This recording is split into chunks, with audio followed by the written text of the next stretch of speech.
ইরানে হামাসের নেতা ইসরাইল হানিয়াহ এবং বৈরুতে হিজবুল্লাহ সামরিক কমান্ডার ফুয়াদ শকরের হত্যাকাণ্ডকে ঘিরে মধ্যপ্রাচ্যে উত্তেজনা বিরাজ করছে। এরই মধ্যে প্রতিশোধ নিতে উত্তর ইসরায়েলের বিভিন্ন সামরিক অবস্থানে বেশ কয়েকটি অভিযান চালিয়েছে হিজবুল্লাহ। লেবাননের গ্রুপ হিজবুল্লাহর সাথে সম্ভাব্য যুদ্ধের ক্ষেত্রে উত্তরের শহরগুলোর বাসিন্দাদের থাকার জন্য দেশটির দক্ষিণাঞ্চলে একটি তাঁবু শহর স্থাপনের প্রস্তুতি নিচ্ছে ইসরায়েল।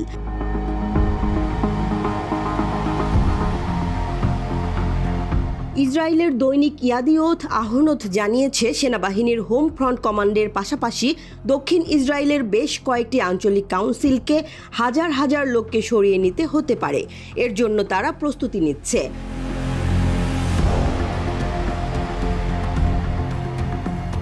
সংবাদপত্রটি যোগ করেছে, রামাত নেগেভ অঞ্চলের স্থানীয় কর্তৃপক্ষ উত্তর সীমান্তে উত্তেজনা বাড়ার ক্ষেত্রে হাজার হাজার উদ্বাস্তুকে সরিয়ে নেয়ার প্রস্তুতি নিচ্ছিল।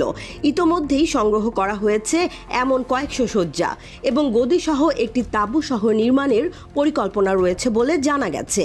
দৈনিকটি আঞ্চলিক পরিষদকে উদ্ধৃত করে বলেছে যে তারা হাজার হাজার ইসরায়েলিকে স্বাধীনভাবে নেগেভে সরিয়ে নেবে বলে আশা করছে।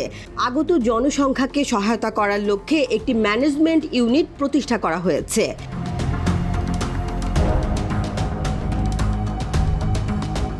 একই সূত্র জানিয়েছে, কাউন্সিলের জরুরি সদর দপ্তর 2 সপ্তাহ আগে ব্যাপকভাবে উচ্ছেদের একটি দৃশ্যের অনুকরণ করে একটি মহড়া পরিচালনা করেছিল। কাউন্সিলের প্রধান ইরান ডোরন বলেছেন, উত্তর থেকে হাজার হাজার লোককে সরিয়ে নেওয়া একটি বাস্তবসম্মত দৃশ্যকল্প।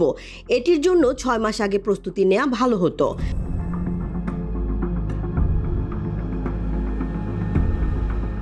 গত সপ্তাহে ইসরায়েল লেবাননের রাজধানী বৈরুতে হিজবুল্লাহ গ্রুপের নেতা ফুয়াদ শকরকে হত্যা করে প্রতিশোধ নেওয়ার ঘোষণা দিয়েছে হিজবুল্লাহ। ইসরায়েল তাই লেবাননের সীমান্ত বরাবর সতর্কতা জারি করেছে। সাম্প্রতিক দিনগুলোতে ইসরায়েলি মিডিয়া রিপোর্ট করেছে, তেল আবিব আশা করছে হিজবুল্লাহ উত্তরে একটি বড় রকেট হামলা চালাবে।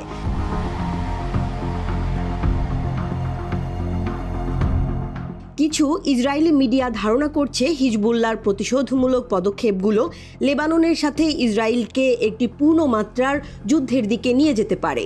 ইসরায়েলের পরিসংখ্যান অনুসারে অক্টোবরের শুরুতে যুদ্ধ শুরু হওয়ার পর থেকে ইসরায়েল লেবাননের সীমান্তের কাছাকাছি 43টি শহর থেকে বাসিন্দাদের সরিয়ে নিয়েছে, যার ফলে 62,299 জন ইসরায়েলি দেশের বিভিন্ন অংশে বাস্তুচ্যুত হয়েছে।